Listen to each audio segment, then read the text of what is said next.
on a telescope are often coated with some kind of metal in order to reflect as much light as possible. Now, the type of metal depends upon the kind of light the telescope is looking at. The James Webb Space Telescope is looking at infrared light, and for that, gold is the ideal choice. To find out how the gold is put onto the mirrors of the James Webb Space Telescope, we're here at Quantum Coating in Moorestown, New Jersey. So Ian, how much gold are we talking about? Enough for a ring? Not even that. Well, it depends on how big your ring is, of course. But the thickness of the coating is almost unimaginably small. To give an example, this piece of paper is about 1/1000th of an inch. We could take 1,000 gold coatings, stack them all side by side, and they would be the thickness of this piece of paper. In terms of the amount of gold that we need, it comes to 3 grams of material. Okay, and 3 grams looks like 3 grams I have this. Wow, that's amazing, considering how big the mirror is. That amount, when it's spread out thin enough, covers the whole surface of the hexagon. When you apply the coating, are we talking about a paint job? No, this is called vacuum deposition. It happens in a chamber where all of the air has been sucked out to create a vacuum.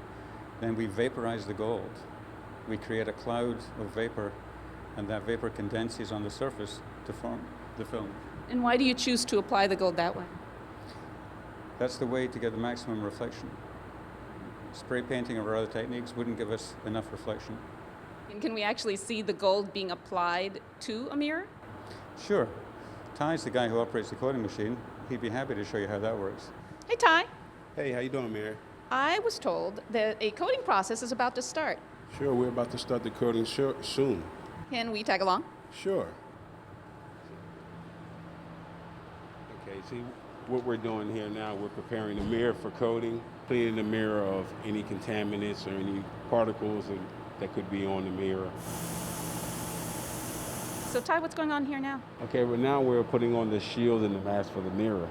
The coating cannot be beyond a certain area on the mirror. So you want the gold to just be on the surface, nothing on the sides or anything? Right, there's a bevel also on the edge of the mirror. We don't want any coating on the bevel either.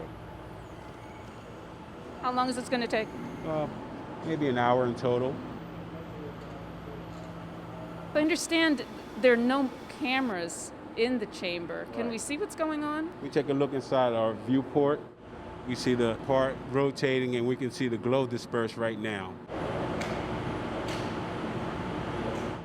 So Ty, we couldn't show the actual company-specific equipment that was used to apply the coating, but we get to see the gold-coated mirror fresh out of the chamber. Yeah, that's neat. Look at it. The mirror's coated now. We're all complete and we're ready to ship it off to the customer and they can begin their testing. Well, thanks so much for guiding us through your coating process. It was fascinating. Well, not a problem at all. As you can see, gold isn't just a fashion accessory for the James Webb Space Telescope, but a critical addition to making the telescope work its very best. Thanks for joining us for another edition of Behind the Webb.